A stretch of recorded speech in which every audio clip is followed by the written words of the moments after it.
let's start. You can hear me well, I suppose, even in the back. Good.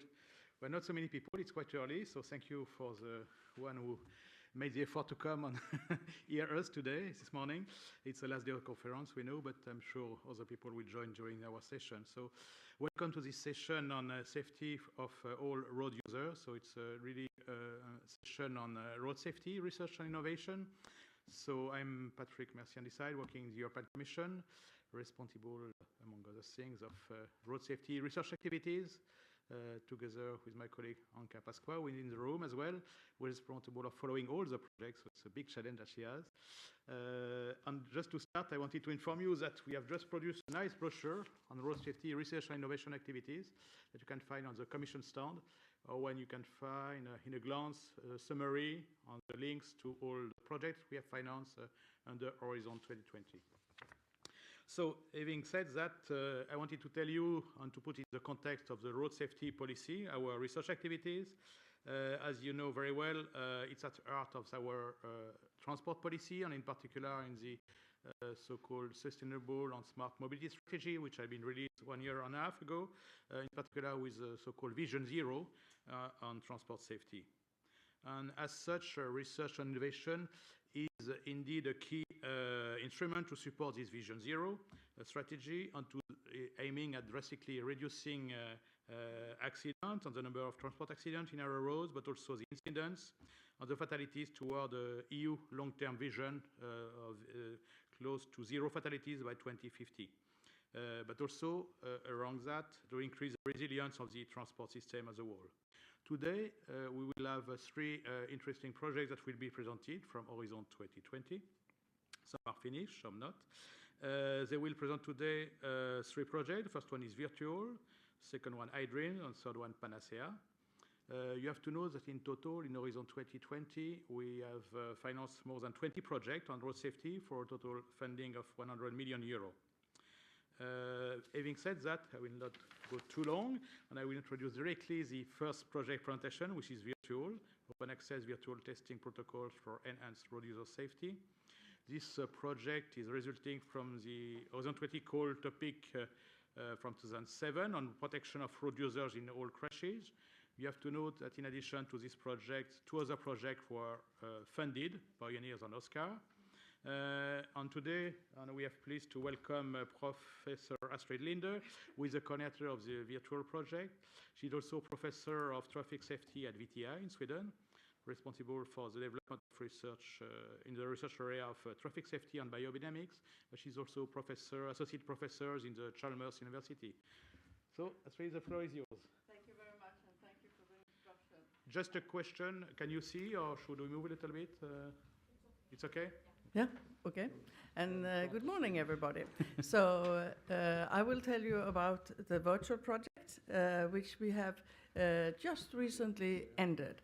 And it has been a 4.5-year journey. Yesterday we heard that we shouldn't have so small project, and this was maybe on the border of what was a big or a small project. But for us in this area, or for me, it has been quite big. and you will see that we have also achieved quite a lot. So we have been running for, as I said, 4.5 years. And our aim was to reduce loss of life and health in the road, in road crashes. So it's a focus on crashes, prevent them, but also to reduce the risk of being injured and killed when there is a crash. And identify protective innovations by using virtual testing and in particular human body models. And here we have developed, we aim to develop human body models of both an average female and an average male. And then share and foster knowledge by providing everything open source. And we were 15 partners in Europe. Let's see if I can get a better cursor here. I think I go with the laser pointer. Here, I think you see it a bit better. 4 partners from Sweden, and then around Europe with the OEMs, Volvo Cars and Siemens. Also provider of the software, LS Dyna, and a provider of seats, both adult seats and child seats for occupants, vehicle occupants. We had benefited from a broad international group that we met with at several occasions during the project. And of course, when it comes to road safety, we have both regulation, but we also have of vehicles, we have consumer information. So we had in our advisory group Euro NCAP from Europe and the Insurance Institute for Highway Safety in the US. And you can see then the range of organizations that were connected to the project. And we have a vision that by 2030, in-Euro protection performances of new cars will be assessed for both women and men. And you might be aware of that is not the case today, since we have the average male as a norm.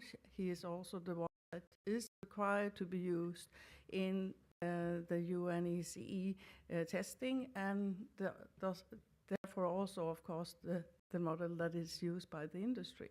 So there have been no demand for a model of representing the female population, but of course the knowledge is out there that there is a need for it. So with inclusive crash testing, then of course the crash testing would be broader.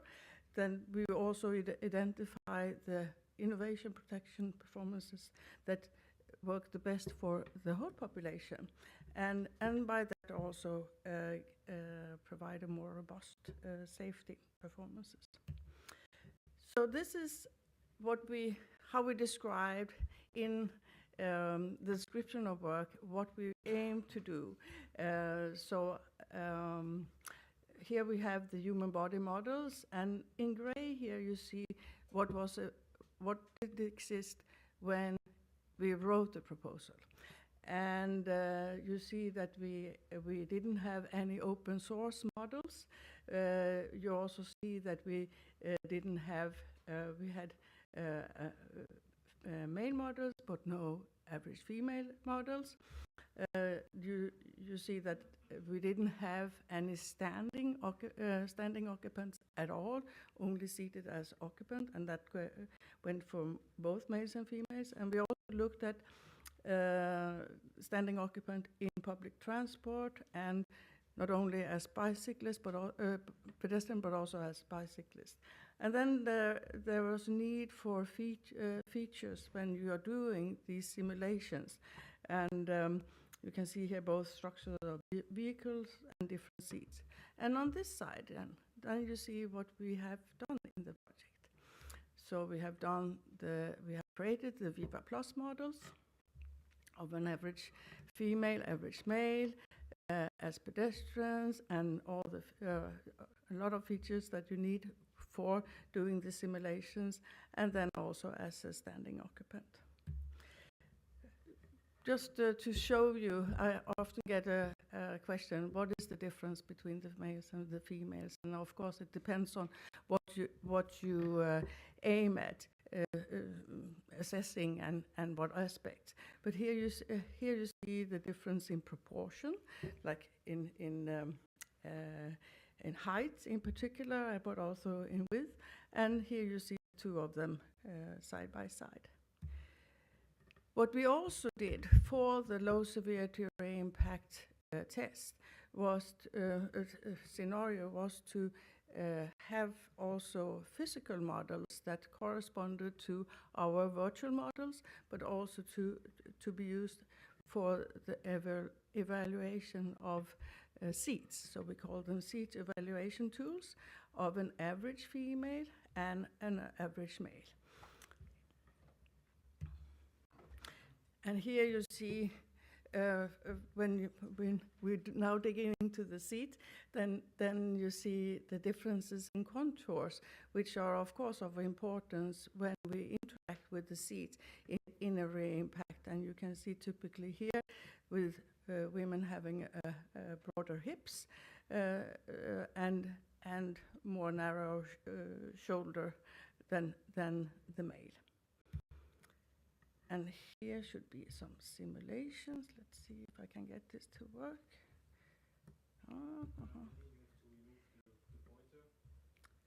I have to remove the pointer? Oh, I have to change to... Yeah, okay. Here we are. It started right away. Okay, then I don't use the laser because I have some illustrations here. So both you see a simulation here with the average female in a Toyota seat that we made a finite element model out of, and then also the seat evaluation tool of an average female in another seat. So here you see the average male and the average female in the same seat. So this is then gives you an illustration of the seated height, of course, and then also where you would interact with this with the head restraint in a crash. Of course, we didn't only look at seated occupants and rear impact. So we have a whole virtual assessment chain for vulnerable road users, looking at the effect of active safety and then also, of course, passive safety. And here should be simulations of a pedestrian hit by a vehicle, and then you can see the differences in particular where the male and the female ends up on the front of the car, with the male going up to the windscreen, but the female then will hit on the bonnet. And then going further, looking at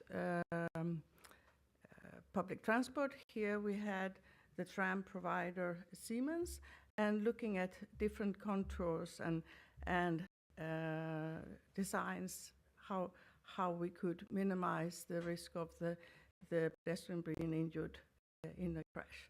So the results in brief. We had 39 journal and conference publications, 21 presentations, and 3 workshops being completed. We developed the open VT platform, which is available for everybody, where all the features are found. We have the Viva Plus models, the average male and the average female, that you saw some details about, and the seat evaluation tools of both the average male and the average female. We also looked at new seated positions of occupant and children. We had the virtual testing chain, as I described, and we looked at the public transport users and keeping balance when you're standing, and then a cost-benefit analysis tool that also is found openly available. We had a lot of cross-project collaboration with both the Oscar and the Pioneer project. We had joint workshops, and we had globally discussion with both EuroNCAP and others that developed Insurance Institute for Highway Safety and others that developed also virtual tools.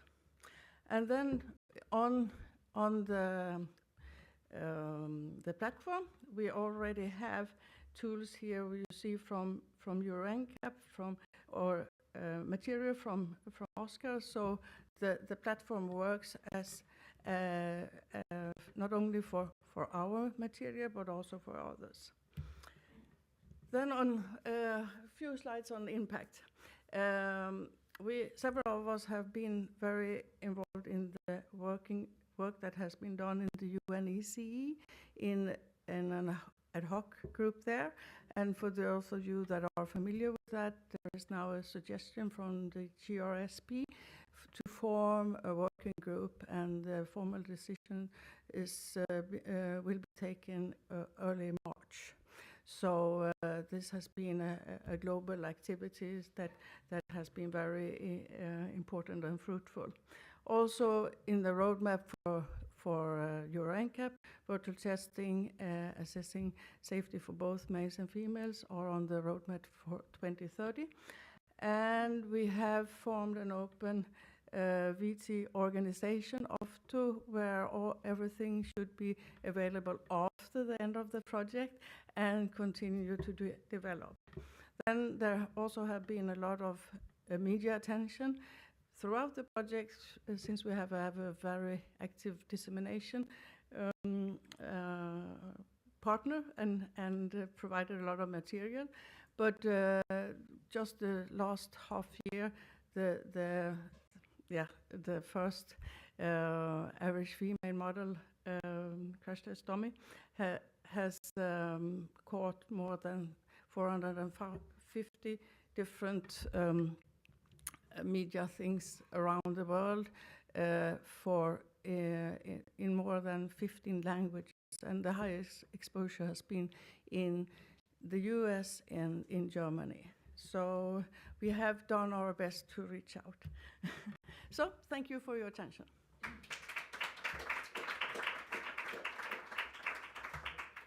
you very much, Astrid. We'll take all the questions if you agree after the three presentations. I think with your project, Astrid, we have seen very much that we still need passive safety research activities, and it should not be forgotten.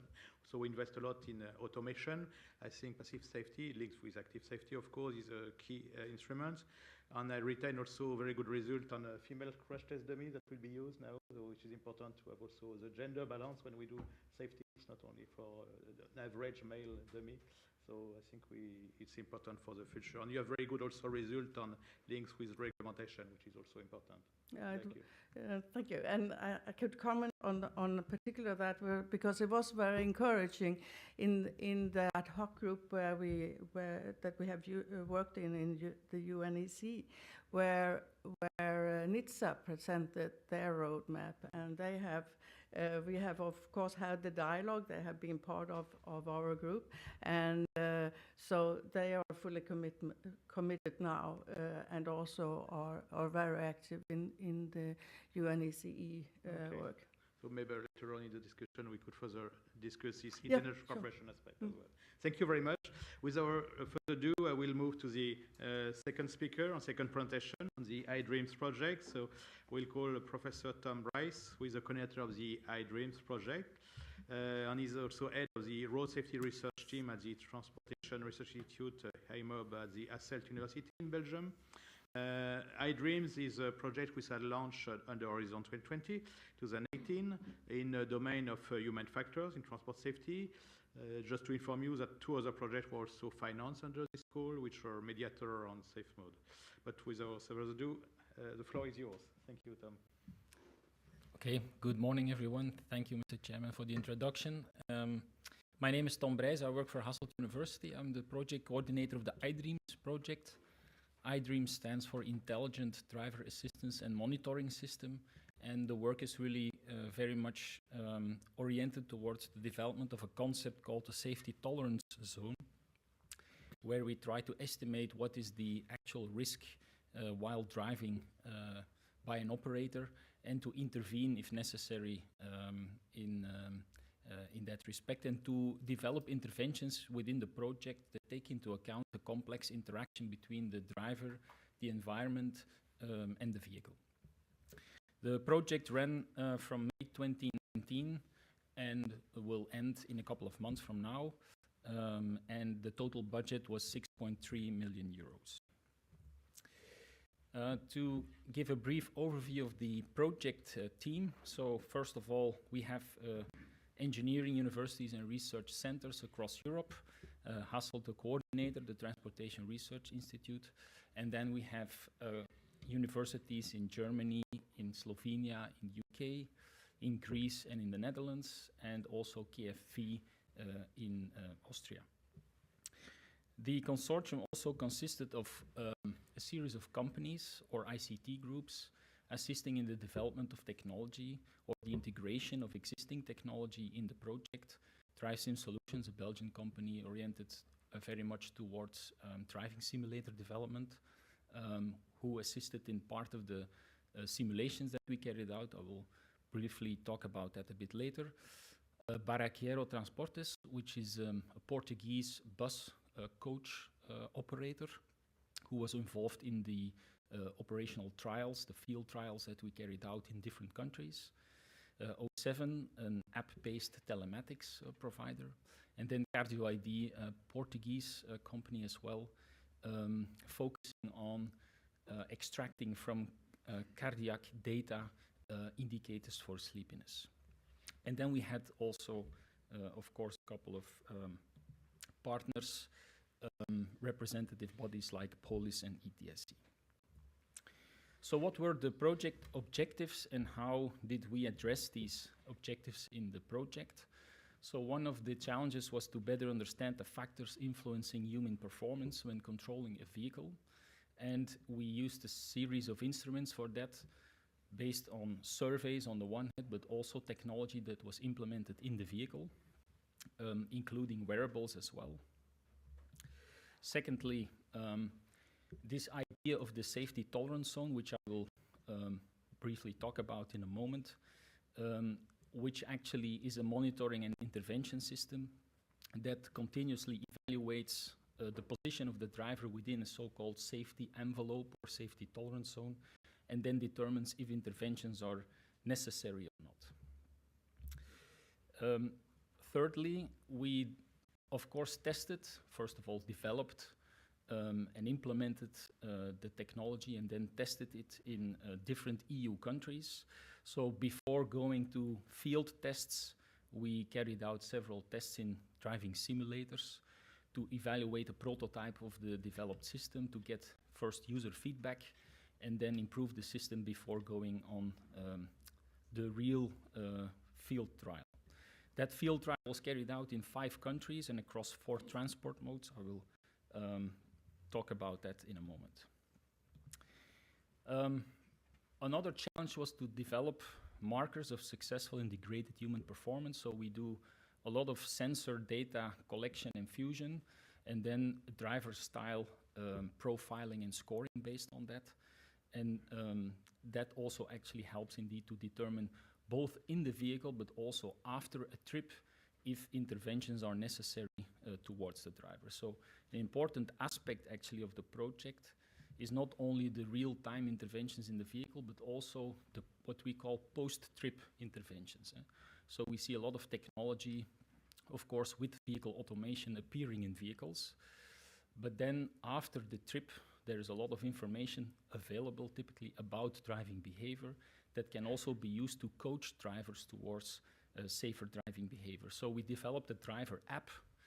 I will give a couple of screenshots about it, but also operator dashboard, which helps actually a driver coach or a driver mentor, for example, in a transport company, to follow up on a group of drivers and to actually gamify the interaction with these drivers towards safer driving.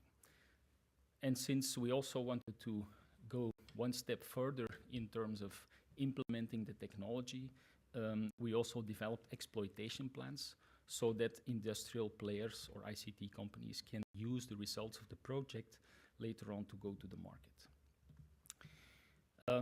Of course, typically in a project there's a lot of communication and dissemination about project results. We have a project website actually where many of the deliverables that we have created are publicly available, but also had a good interaction with stakeholder groups.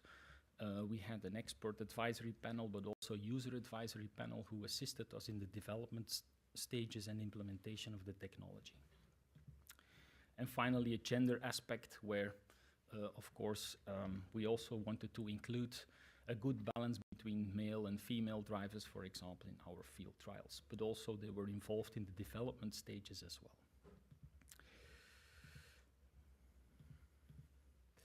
So to say a few words about the safety tolerance zone, this figure really captures a lot of what has been done in the project. you can see two different parts, a monitoring part and an intervention part. And in the monitoring part, we assess in real time indeed parameters about the context of driving, the operator and the vehicle, in order to fuse that information and try to understand the task complexity on the one hand and the coping capacity of the driver on the other hand. And based on that, we estimate the position of the driver within that so-called safety tolerance zone, which we then divided into several risk stages for different intervention parameters like speeding, headway, distracted driving, etc., illegal overtaking. So in-vehicle interventions were then developed, taking into account all that information, both real-time and background information that we have from our drivers through the surveys that we developed, to determine if an intervention is needed and then, okay, what kind of intervention is needed in the vehicle.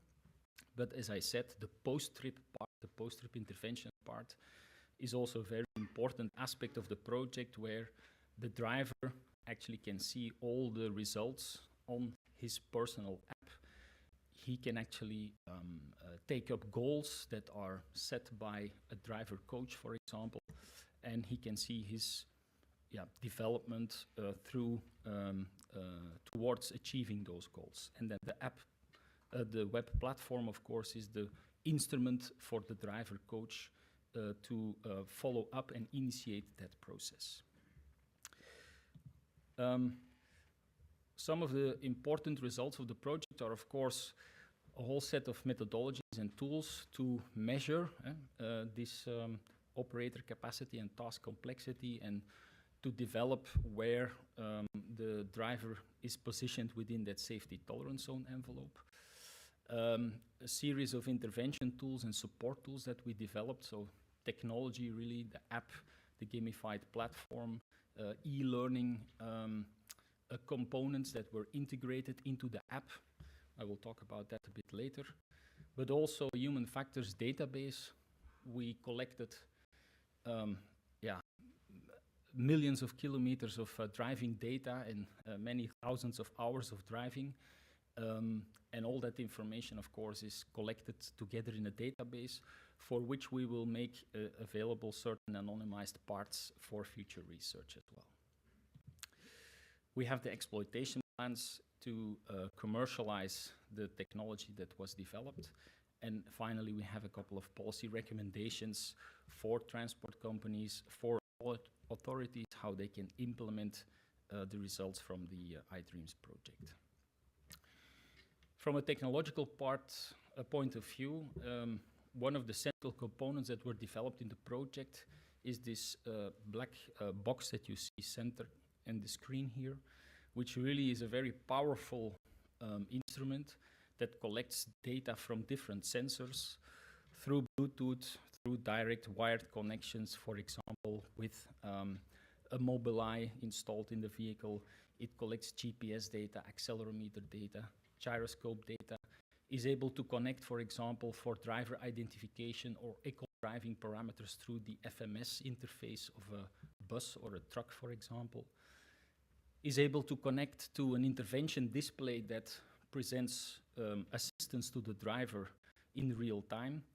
And in the project also data about heart rate of the driver was collected, which was then converted into a sleepiness indicator, either through the steering wheel, which was a patented technology within the project, or a wristband to collect these heart rate data. All the data is then processed in real time in this box that was installed in the vehicle, and also the data uploaded to a cloud platform, where it is then processed and fed back to the driver app, the smartphone app that you see here, or the gamified platform. So the ultimate goal, of course, with the interventions is to keep the driver within the safe zone of that safety tolerance zone, in the safe area, by providing warnings and assistance to the driver on several parameters. And what is important here to mention is that we take into account different aspects, not only for example, the distance to the vehicle in front, but we take contextual information into account. For example, if the driver is distracted by his smartphone while he's driving, or the weather is bad, etc., this information is then actually integrated to modify the warnings to the driver. All that information is logged and fed back to the cloud platform that I've just mentioned. So the tools, there's one set of tools for the driver himself. So it's an app developed specifically within the project, available on the iOS App Store or Android, which provides different functionalities. It does driver scoring, gives feedback, gives the ability to take up goals for the driver, and actually is a complete gamification or gamified approach, you could say, towards the driver. So by taking up goals and performing a good driving style, the driver can earn credits. These credits can then, for example, be exchanged in a shop that is available in the app, also to motivate drivers to improve their behavior, etc.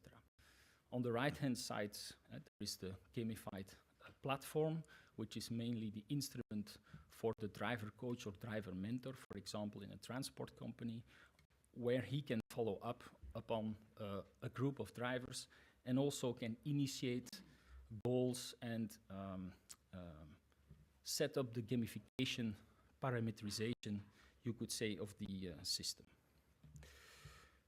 As I said, the technologies were first prototyped, then tested in a couple of pilot vehicles compared with some of the existing technology on the market. And then it was rolled out in field trials across Europe, both in the countries that you see here, in Germany, in Belgium, in the UK, in Portugal, and in Greece, where the focus was on private vehicles, but also buses, trucks, and there was a small rail component in the UK, which was mainly done in simulators. Just to give you an impression, and I didn't touch upon that, but in the vehicle we also had a dash cam, you could say an event recorder that took images or video images about like 10 to 15 seconds before a risk event was detected, but also a couple of seconds after a risk event is detected. All these video images are stored as part of the data set that is generated in the project. I just want to play a couple of short videos, two different aspects. So this is one of our parameters that we investigated was on tailgating, so following a vehicle too closely. And you can see actually here a driver. So this was an event detected by the iDream system, for which also video footage was actually kept in the database. You also see that the data or the videos are anonymized, so license plates and, for example, faces are obscured in the data to make sure that individual information or private information is not available. The next video is taken from a bus. You can see it's quite dark outside. It's in the evening in December, just 2 months ago. A little bit of information for this video because it goes quite fast, these videos, and in order to understand what's going on. So the bus driver is approaching actually a crossing, a pedestrian crossing, and you will see that there is a pedestrian actually crossing or aiming to cross, and the conflict arises between the bus driver and the pedestrian. And these video data are quite important also for us to understand better the context, because on the one hand, we measure a lot of information through our sensors, but at the same time, you will learn in a project like this that there's a lot of contextual information that you're also not capturing directly through sensors. And these video images can sometimes be important. For example, you will see that the pedestrian that is aiming to cross on the right hand here.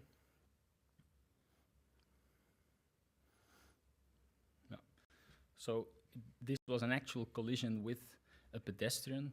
But if you look closely, I will just play it once again, you will see that actually the pedestrian was probably also distracted, wearing earphones, and you can see that actually he dropped his phone during the collision. So there is a lot of contextual information that takes place, and your sensors, your quantitative data from the sensors, do not always tell the entire story. This is why we also need these videos. So to come to some of the results and the impact, what we learned from the iDreams implementation is that we see a clear significant improvement in safety knowledge, self-efficacy, safety attitudes, personal and subjective norms, which we measure through surveys in the pre and post setup. We learned from our drivers that they were overall quite satisfied with the system fidelity and user acceptance. But if you look at the results in terms of effectiveness of the system, nevertheless, we see quite mixed results in terms of behavioral outcomes. So a lot of individual differences. Some drivers really improve their behavior by using the system in the vehicle. Other drivers do not. We also see differences between countries in terms of driving style, differences between private and professional drivers, and for example, it was also interesting to see that the safety climate within a company, for example, influences also the effectiveness of the interventions. We had a couple of transport companies where management and the driver mentors was really actively involved, and in others it was not so much the case, which also influences the effect of the system on the behavior. In terms of cross-collaboration, project collaboration, we had interaction with the Mediator project. It was already mentioned on human factors in vehicle automation. But we also had interaction with the Safe Mode project to better understand also how this concept of a safety tolerance zone in human factors plays a role in other modes that we did not investigate, like in maritime or aviation. And it's interesting to see that that concept of a safety tolerance zone exists in other modes as well. For example, in aviation, it's called a flight envelope. But that some of the ideas developed in the iDreams project were also interesting for other modes, especially this post-trip feedback, for example, to operators, which is not so much adopted in other modes of transport. So in terms of the project impact, I think we've developed a lot of methodologies and tools to better understand the human factors component in safe driving. We tested the system in different modes and across different countries. We developed also e-learning tools that can actually be later on an interesting component of the CPC, the Certificate of Professional Competence of Professional Drivers, on which EU legislation already exists. And through the website, we have most of our deliverables publicly available. We had a very nice interaction with our experts and user advisory board, and are now formulating the final policy recommendations. And I think an interesting outcome of the project will also be this open research data on human factors, the data that we have collected that we will make available in some form for future use by future researchers. So by that, I will close my presentation. Thank you. Thank you very much, Tom. I think we could see with your project really the advancement on the necessary for research and innovation in this field of human factors, and especially with the use of IT tools. I think we can really enhance, especially maybe in the field for professional drivers.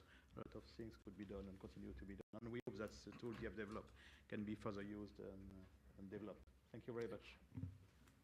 Without further ado, I will move to the last speaker, not the least, and then we'll go for the Q&A session, of course. So the third project that will be presented here today is PANACEA. It will be presented by Jenny Carson, who is a project manager at the ETSC, European Transport Safety Council, located here in Brussels. She's replacing the coordinator of the project, Anun, which from RWTH as well, which could not be with us today. Just to mention that PANACEA was part of one of our last calls from Horizon 2020 on improving road safety by effectively monitoring working patterns on overall fitness to drive. Just to mention as well that there is another project which is also financed under this area, Fit to Drive. But I give you the floor now. Thank you very much. Thank you very much. Yeah, apologies from Anna, who couldn't be here today, but I will try my best to represent her. So the PANACEA project, we are just over halfway through our project, so we're not able to present as many results perhaps as the other projects today, but we will certainly tell you what we have been doing so far. PANACEA started in May 2021. We have 16 partners. You can see them here on the banner. And why are we doing the project? So the professional driver situation is complex. It's not just about the drive or just the driver. There are many other factors as well. We need to look before the drive, during the drive, after the drive. We need to look at the driver. We need to look at the operators. We need to look at the vehicles. There are many, many aspects to the fitness to drive of a professional driver, and this is why we are doing the project. And obviously, no chain is stronger than its weakest link, so we have to look at them all.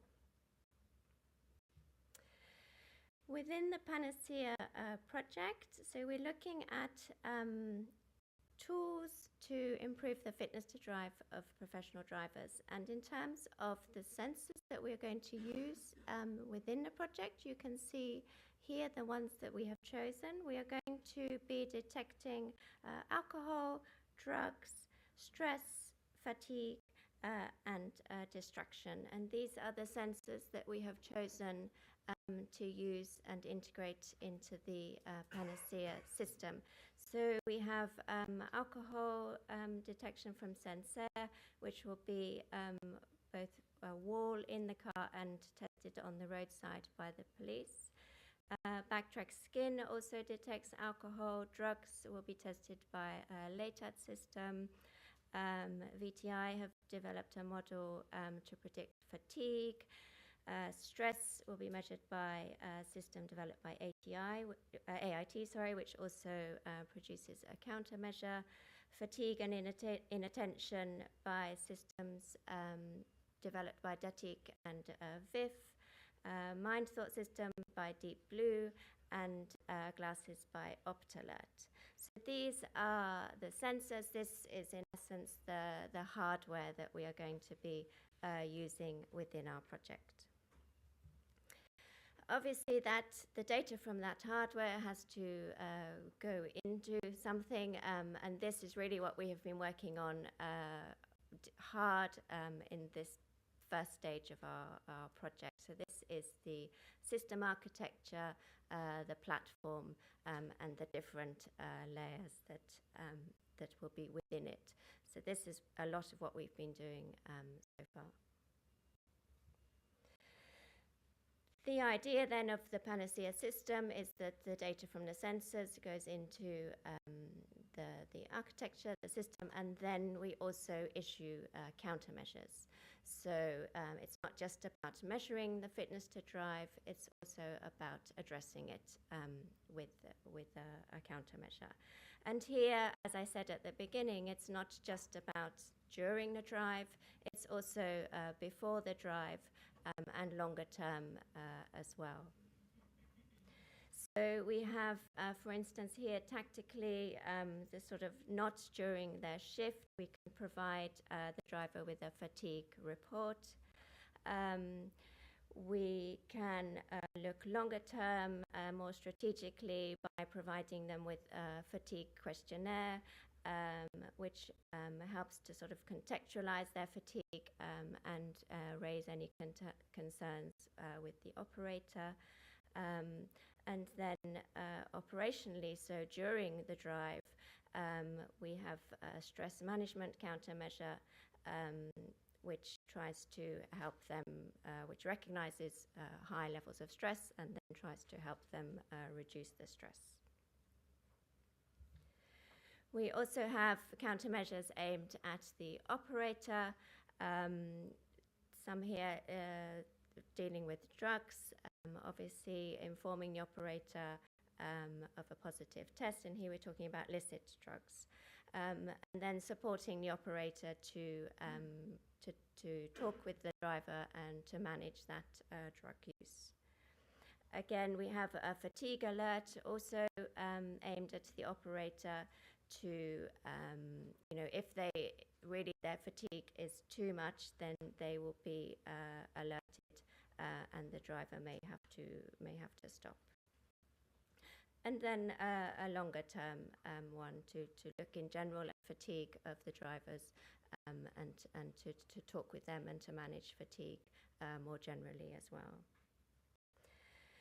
Now, obviously, we've got the sensors, the hardware, the software, we've got the countermeasures, but behind all that work, behind all those systems, a lot of work has been done in terms of reviewing behavioral change theories, looking at state-of-the-art countermeasures, and also developing the algorithms that will calculate the thresholds and determine when the countermeasures should be launched. So there's been a lot of work behind the scenes as well to sort of make the system work smoothly. We have already the first version of the app, which will be the way that the drivers interact with the system, and this has been just recently developed. So here are some visuals of what it might look like. And the next stage of the project really is to test the system in pilot sites. And we have 3 pilot sites. We've called them use cases, where we'll be looking, not all the sensors will be tested in all the sites, but more or less all the different distraction, fatigue, etc. will be tested. So we have one test site in Sweden where we will be testing on shuttle buses and city bus drivers. We have a pilot site in Greece where we'll be looking at taxi drivers and courier service riders. This will be on a simulator because here we'll be testing also the drugs. And then we have electric truck and coach drivers in San Sebastian. So you can see here the different layers of what makes up the different use cases and how they will be structured, and this will be the same for all the sites. Once we have done the use cases and tested the system, really the sort of long-term view is really to create an environment where drivers are supported to reduce the amount of time that they spend driving under impairment. And to do this, we hope the solution will do this, but we're also going to look at what fitness to drive means in view of the results of the project. Do we want to look at a new fitness to drive 2.0? Is the definition of fitness to drive today still valid with the work that we've done in the project? Does policy and legislation need to change around fitness to drive for professional drivers? And what will be the impact, the quality of life impacts for the solution? So that's the project, and here you can find more information. Thank you, Jenny. I know that you have not finished the project yet. You have still a lot of results to carry on, but I think it will be very important also for our policy colleagues who are changing or modifying the legislation, that this countermeasure for personal drivers could be implemented, because with all these new It's mostly on driver fitness, but driver fatigue, but also on drugs and alcohol. There's a lot of things going on, and we don't know really what are the effects on that, and we still need to research activities further on these activities. Sorry. Without further ado, I will give the floor now to my colleague Peter Urban, who is Vice Director at the Institute of Automotive Engineering in Aachen, but he's also the chair of the Air Traffic Group on Road Safety, and he will moderate now this Q&A session. The floor is yours, Peter. Yeah, thank you very much, Patrick, for that nice introduction. And also, yeah, thank you very much for these nice presentations that we have seen today. Well, first of all, I think we started that session here with 15 people in the room. Now it's 40. So the first conclusion is maybe that 10 o'clock is a time that is preferred by the average RTR participant, about 9 o'clock. But okay, seriously, I think we have seen good presentations that also span a quite wide range in their thematic scope, from normal driving, avoiding risky situations, towards crashes and crash safety in the end. Also quite ambitious with regard to the objectives and expected impacts that you have presented.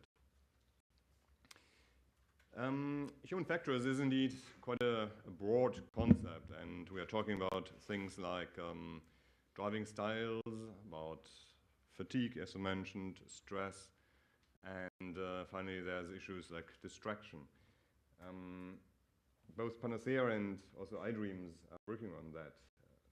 What would you say from the experience that you have gathered? What is the most challenging thing to really understand within that broad concept of human factors and behavior? I mean, you talk about different sensors, for example, that you implemented, and some things are easy to measure and other things more difficult. I think it probably is the measuring with something like alcohol. We have alcohol thresholds set in each country, and so there it is an obvious yes or no. With other items such as stress and fatigue, it's more nuanced, and it's about determining what those thresholds are in those situations. And I think that has perhaps been one of the challenges of the project. Maybe I can add in terms of the point that you raised on distraction. Of course, in our project, we mainly focused on mobile phone use distraction, because distraction itself is a really wide concept. It can be mental distraction as well, how to measure that. But in our case, we had a smartphone-based solution connected to our black box system that identifies if you're picking up the phone while you're driving. So handheld mobile phone use was a parameter that we could measure. Of course, distraction is more than that, but I think like in every project, you have to make some compromises and pragmatic decisions at some point, what to include and not to include, and that data fusion and interpretation, especially if you want to do it in real time on the edge itself in the vehicle, is quite a challenging task. Yeah. Okay, fine. Then we have identified a first issue for future research. That's nice. Maybe a second, more horizontal question, so to say. International cooperation. Astrid, you gave a nice example of a project that I think is making very good use of it. But it's a question also to you. What experience have you made with international cooperation and also cross-project cooperation? Was it more difficult? Was it very fruitful for you? What are the main challenges, and any recommendations maybe that you can give to other projects?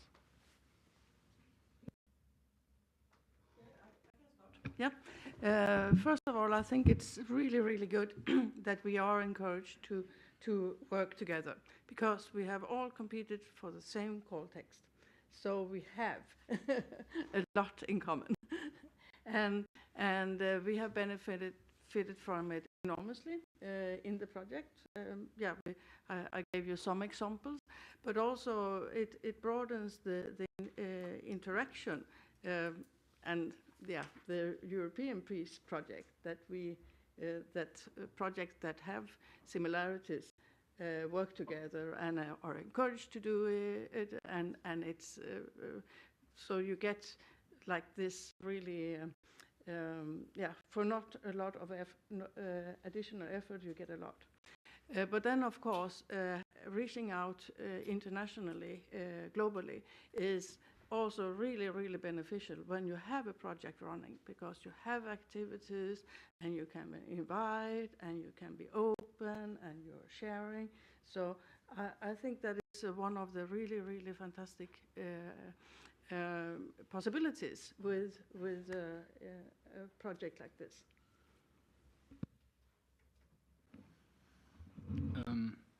Yeah, I can only confirm. I think international collaboration and collaboration with other research partners is extremely useful and necessary, actually, also to confront your own ideas with what is out there already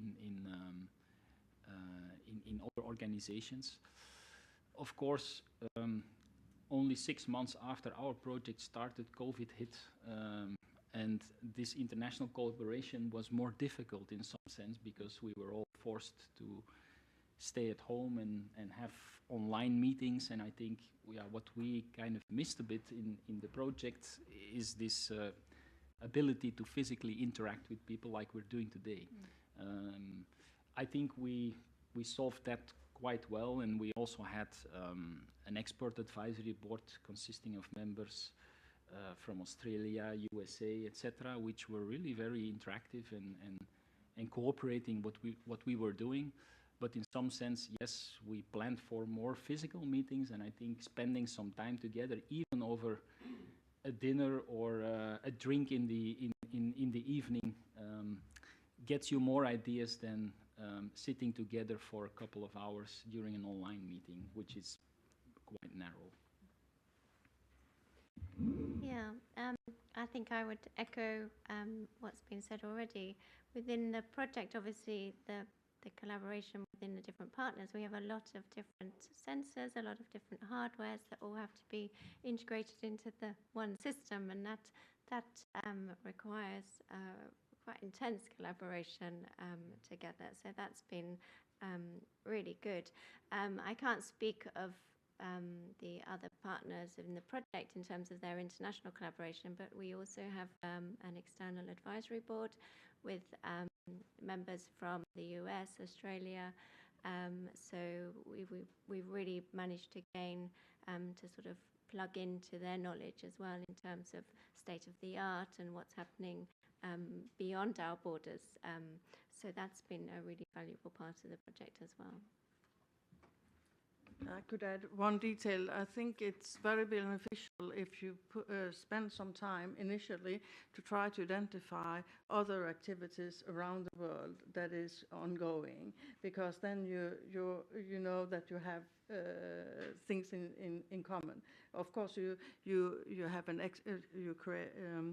have an international advisory group, but also link up with activities, because the same thoughts are often thought in different parts of the world. So that's yeah. Can I just ask a complementary question? You mentioned UNECE work, that you have weak work, so I suppose there it's at international level, of course. Are we at the same level with the other part of the world, or are we in advance? Or? This is very interesting, because when this project, we planned for this project and it was started, in particular, talking about the average female just didn't work, because fifth percentile, the small female, that you could talk about, but fifth is no, didn't. but through the years now, it has matured, and now there's a lot of activities, and I was as I said, I was a bit surprised, but very positively surprised by what NHTSA are doing and what they have initiated. So we were at front 5 years ago. Today, it's there are many there, but that's a good thing. So we benefit from that. Okay, very nice. So a nice possibility to increase the impact in the end of your activities in the project. Thank you. Well, I've stolen quite some time from the Q&A session now, but I think there's also some hands being raised here in the auditorium. Okay, Steve Phillips, Conference Europe Directors of Roads, and thank you for some really interesting presentations. More for Tom, and I think it's not Anna. Is it Anna? Jenny, yeah. Again, I think great technology, but my concern is, you know, a lot of our interactions with the industry, the one topic that keeps coming up is issues around GDPR and privacy and all of those kind of things. And I just wonder, you know, how, as you're moving towards a situation which I think you're probably largely testing on volunteers, as it becomes more and more compulsory, are you engaging with the unions, with the, you know, the professional driver associations and that kind of thing? Because, as I say, you know, we've been looking for things which are far less intrusive, shall we say, than, you know, monitoring someone's heart rate, and been knocked back many times. So I'm interested in what your thoughts on how to get this deployed. Yeah, I will start first, maybe. Yeah, so GDPR is an important concern, of course, in what we are doing, and of course we have set up several procedures to accommodate that. For example, with the transport companies that we work with, let's say for the private drivers first, these are of course participants and they engage indeed in a voluntary basis. For participants or truck drivers in the transport companies that we work with, it's different. They are actually working for their employer. So we made agreements with the transport companies to make sure that what we were collecting here could not be used against them. And I mean, a lot of safety, let's say, elements were included in these contracts. And I think that's really important. But on the other hand, what we also see in transport companies is that often they are already monitored in their vehicles. And this is already part of their employment contract, which also some sort makes it easier. They're having systems for monitoring of eco-driving, for example, already in their vehicles. So, okay, we are adding some extra information there for safety, but it's part of their employment contract already. So I think you have to look at it from a case-by-case basis. Some companies do not do that yet, and then it's different. You have to go through the unions, etc. And in other companies, there is already a more, I would say, culture to monitor drivers, to coach drivers, to use that for education, etc. And is part already from in existing contracts. But it's kind of individual situation that you have to evaluate every time. Yeah,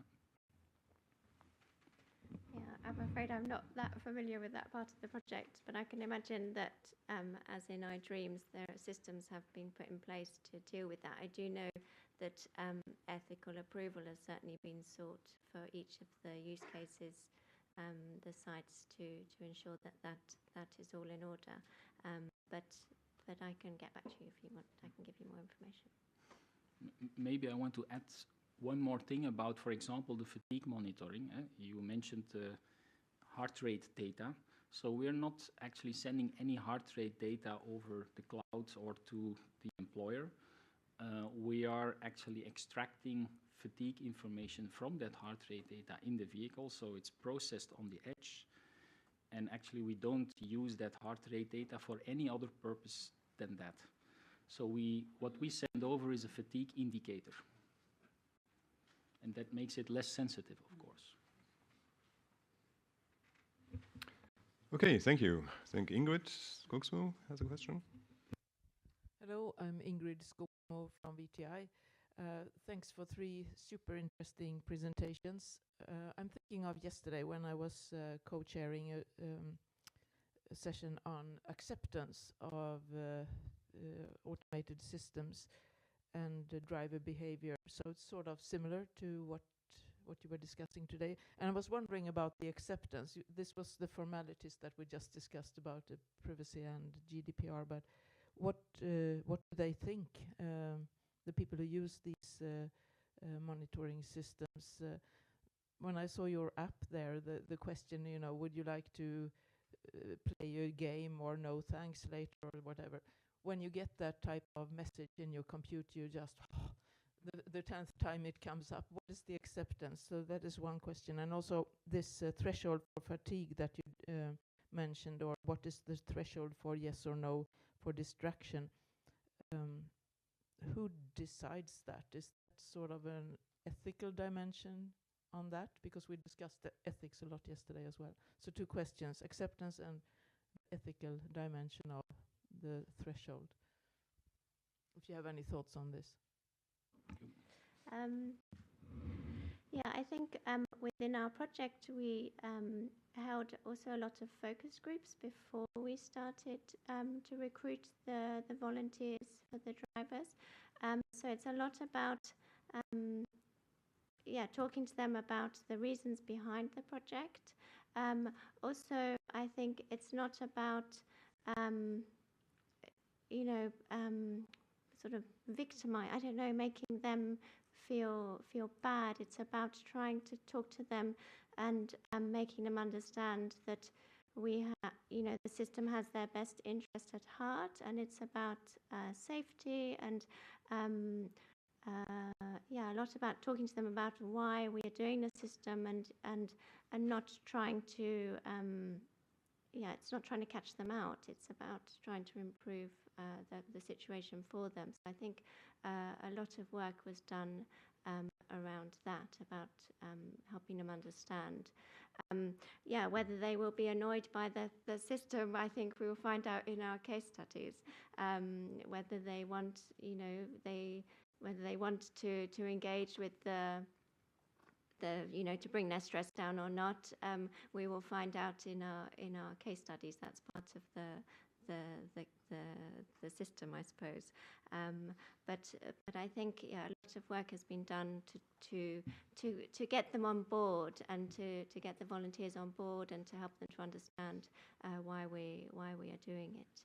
And how do you see that play out if this now becomes a super good system? Would you always have this motivating or at large scale, or how can it be rolled out? Always this explaining, or is that a magic app that will fix that as well? I don't know. It's good to take this first step anyway. Yeah, I think so. In terms of the thresholds, again, I'm sorry, I'm not a technical partner on this, so I don't know if there's been an ethical dimension to the designing the thresholds, but I can, or Anna could tell you more about that, and I can take your details. Thank you. Yeah, what we are seeing in terms of acceptability, of course, these results are always mixed. I think you have people who are interested in learning something new and interacting with, for example, an app. Others don't. And in the transport business, if I look at the truck drivers, for example, that we've been working with, it was a very diverse group of drivers. There were drivers who were not interested at all in interacting with the app, who basically didn't use the app almost entirely. So the post-trip coaching part almost completely was not useful to them. Others were really very heavily interacting with the app. And I think what we try to do is make the app as intelligent as possible, trying to learn and understand what the driver needs. So based on his driver style report, to bring features, tips, and feedback that is useful for that driver. So I think by technology, you can also customize the experience better, which I think increases the acceptance. But nevertheless, you will always have people who are not interested in using that. And I think that's also fine. We have to accept that. We cannot push or force anybody to use that technology, in my opinion. On the other hand, there is also the peer pressure, you could say. For example, in some companies where there was a driver mentor or coach interacting with a group of drivers, trying to really create a safety culture in the organization, you can see that there is also more interaction between the drivers. They are interested to work for collective goals. For example, in our app, we worked with an individual goal, but the app also supports setting up group goals, where, for example, with a group of drivers, you can create a challenge, and each of the drivers can contribute to achieving that collective goal. And then drivers start to speak with each other. How have you contributed, and what's your progress towards achieving the collective goal? So I think we have a lot of good instruments, but in the end, there will always be some drivers not interested in it. Thanks a lot. I think there is a question in the back of the room, but also right next to Ingrid. Well, I think you were first there, in the back of the room.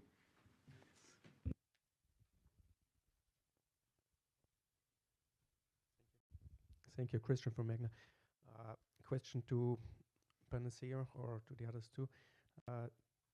You spoke about countermeasures you will apply. So you detect something, you have thresholds, you will reach it, you exceed it, maybe these thresholds. Some points are obviously prohibited by law, like driving under influence. What is the strategy of these countermeasures you will take? Are you shut off the powertrain and you say, or you call the police, or? Thank you.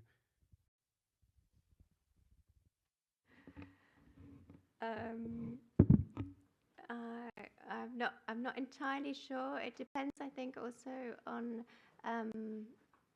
I think the driver is suggested to stop. I think obviously when it comes to drugs and alcohol, there is a simple yes/no. When it comes to stress and fatigue, I think and distraction, there is a warning, and I think there could, for fatigue, there could be a message also to the operator to ask the driver not to drive, but I don't think they are actually not permitted to drive. It's more, trying to manage the situation safely. Obviously, not alcohol and drugs, but with the other impairments, it's not such a clear, I think, yes/no. But I'm not entirely sure. I haven't heard of the situation where they're actually the powertrain is cut off. So I don't think that is a situation. But it's more about managing the impairment in terms of other than alcohol and drugs. As far as I'm aware, but I may have to check back on that.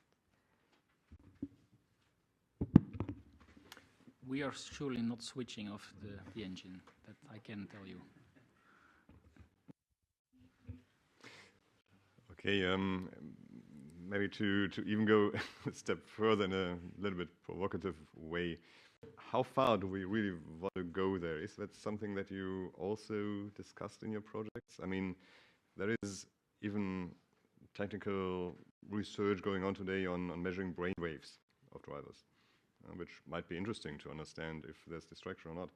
But on the other hand, if you correlate that, for example, to the media contents that you present in an automated vehicle, that would give you enormous power, economic power, for example. Is that something that you're also discussing in your consortium? If there's any limit to that Big Brother perspective that you could think of? I know it's a little bit provocative. Yeah, I think that the most potentially intrusive sensor that we had was this cardiac sensor. But as I said, we tried to limit the impact for the individual driver and keep privacy under control by doing the edge computation and only generate a fatigue indicator. But at some point, indeed, the more we measure, the more we come to the point where, and we see that happening already. Some drivers, for example, we try to understand the driver style by scoring and parameterizing all these sensor data. But for some drivers, I didn't need all that data to know that they were disconnecting because they just basically turned down the camera. And then you already know, I really don't want to be monitored, actually. And yes, I think the more we are advancing in technologies that where the operator, for example, one of the aspects we discussed but we did not include in our system was a camera facing the driver in the vehicle. We have a camera facing outwards but not inwards. That was with the transport companies and the unions a no-go.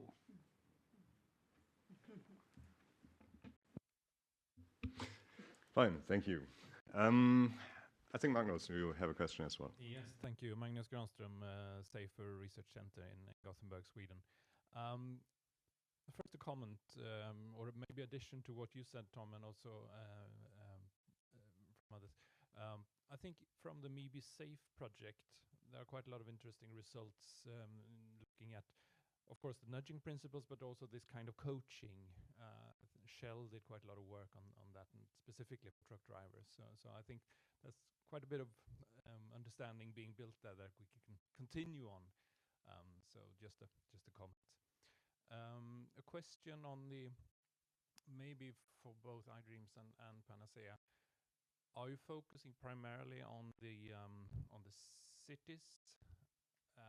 Those who know me know that I'm keep coming back to the rural areas, and not least for the coach drivers. We do have some severe accidents. Sometimes we don't really know what has happened, even though we have some information. So just a question. Shall I answer first? Well, so for the coach drivers, we had a field trial in Portugal. These were long-distance coach bus drivers. For the truck driver situation is very different. We worked with several transport companies, some who do more like distribution or construction work in the area where they are located. And we also had international drivers, cross-the-border traffic to France, to Germany from Belgium, for example. So we had a really diversity of drivers and types of transport, you could say, with the transport companies we worked with. Yeah, we also have a long-distance coach, but otherwise the shuttles are in an urban area, and the electric trucks also. So yeah, it's a mixture, but maybe, and then one use case is only in a simulator, but you can imagine that courier riders would maybe more be in a urban area, and taxi drivers. So yeah, it's a mixture, but perhaps more focused on urban than rural. Thank you. Okay, thanks. Well, we are moving towards Vision Zero according to our political targets, and I think we are also making progress indeed. What we discussed last week in our air truck working group is we also have a growing issue with bicyclists' safety. And even the perspective of higher and higher levels of automation won't solve that completely, because there's also many severe accidents with severe injuries in which no other vehicle is involved. So, I mean, your projects, of course, they were not focusing on that issue. But is there anything from your projects that you think can be transferred and can, in the end, also help to improve the safety of bicyclists? And yeah, indeed, Astrid, you probably have an idea of that. Yes, I can start. Yes, of course, you're very right. Both bicyclists, but also this the fact that what we are testing today and what we are assessing today is only a fraction of what happens out there. So maybe I didn't stress that enough in my presentation, but I think virtual testing to broaden our understanding and broaden our focus on what we can do and how we could do it is really, really a powerful tool that we have just started to use in the area of assessing safety. We have used it in the development, of course, for many, many decades. But we are now going into a very, very interesting phase and encouraging phase where we have the basic structures, the tools to actually learn so much more about this complex situation and addressing all road users. So there's no limitations there. No limitations. That sounds very promising. But maybe there's some ideas from your side as well? I think it's not something that we have been looked at, but I suppose in cycling safety, the fitness to drive of the driver, if they are not impaired, if they are awake and alert, not distracted, then you could see that there would be benefits for all road users. And if I put my ETSC hat on for a moment, fitness to drive of drivers is obviously only one aspect of cycling safety. We need to make sure the vehicles can detect them. We need to make sure that they're riding on safe cycle paths. We need enforcement for speed limits. So I'm afraid fitness to drive that we are reviewing in our project is only one aspect of cycling safety. I think there are many more. In iDreams, we had one parameter or risk factor that we investigated. That was the interaction with vulnerable road users, including cyclists. Actually, the small movie clip you saw was with the pedestrian, but actually also cyclists are actually detected by the system in that way. So drivers were scored on their interaction with vulnerable road users. So indeed, in that sense, it contributes to safer traffic for cyclists and pedestrians. And we developed also an algorithm which we only tested, in fact, in a simulator context on safe overtaking of cyclists, where cyclists are actually riding on the same lane as the traffic.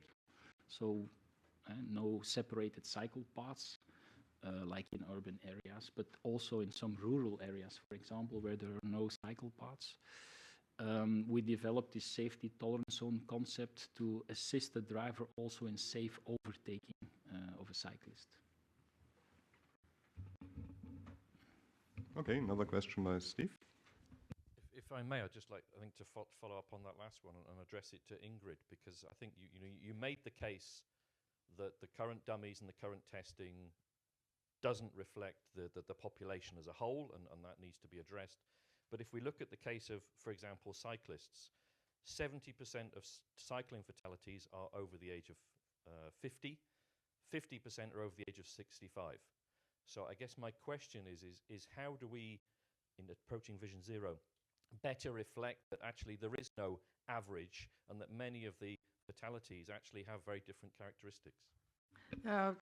Thank you for raising this, and this is exactly what I think where we have virtual models and virtual assessment tools to look deeper into, because we will, of course, even if we say that we double or triple the number of dummies, then we will be nowhere near where we are in reality. But we can get so much further with also using virtual tools, and you have you incorporate the differences in terms not only men and women, which is of course the starting point, but then for example, effects of aging in your models, and start to understand so much more. This is, of course, with the simulations models like that. That is the HBMs are with the features or the physical capacity to withstand trauma and so on. But then, of course, you have the whole behavior aspect as well that you also can look into. And we had active safety systems, also assessment of that, and you can think of that also for cyclists, how you could actually have support, because we know that when it comes to disabling injuries, 80% of those are in single crashes, no vehicles involved.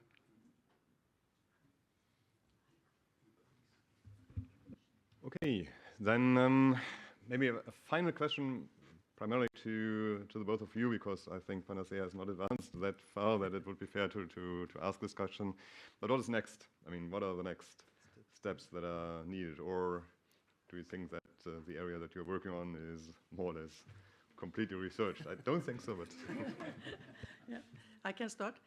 I think I have tried to outline what is next and what is needed, but also where we are, where we have these opportunities, and that's both in Europe, but also so globally, and yeah. So I think the previous question here highlighted very much where we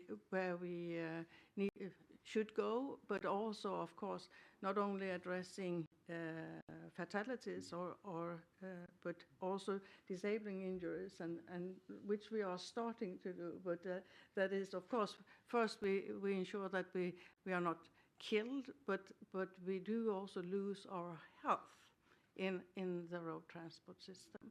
And in order to reach Vision Zero, then you need to address that also much broader than we have been doing.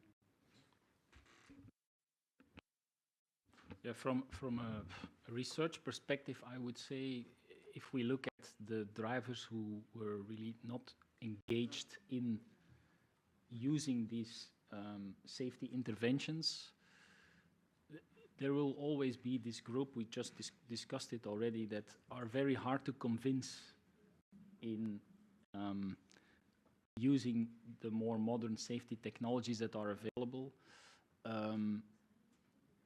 And that's a really difficult group to convince. And I'm really interested in seeing how can we develop initiatives to convince the most difficult group that we don't reach with all these nice interventions and technologies that we develop. There are some really stubborn people who don't want to use that. And it's up to us to convince them that there's also a benefit for them to use that. So I think research that better understands what are these behavioral factors that we could play on to try and convince them is really an important area for future research. Okay, yeah, thank you very much. You know, I have a 4-year-old child. I'm quite familiar with stubborn people. Okay. Well, I think it was a very interesting discussion. Also, nice opportunities for further research and also implementation of the measures that you have developed here have been shown. So thank you very much for also answering all these questions, also for the questions that were asked from the auditorium. What is next here in this conference? I think there's coffee served now, and the sessions will continue then at 11 o'clock. If you stay here in the room, there is a session on full automated infrastructure upgrade and maintenance that you will be able to hear here in this room.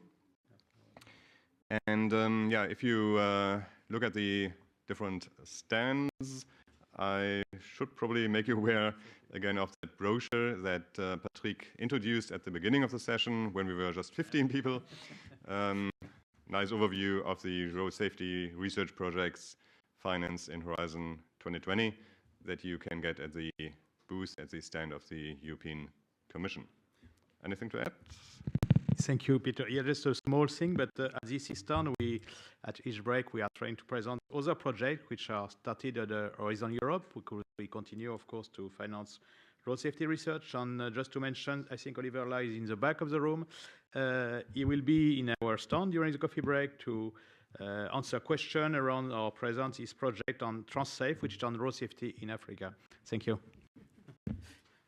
Thank you, and goodbye.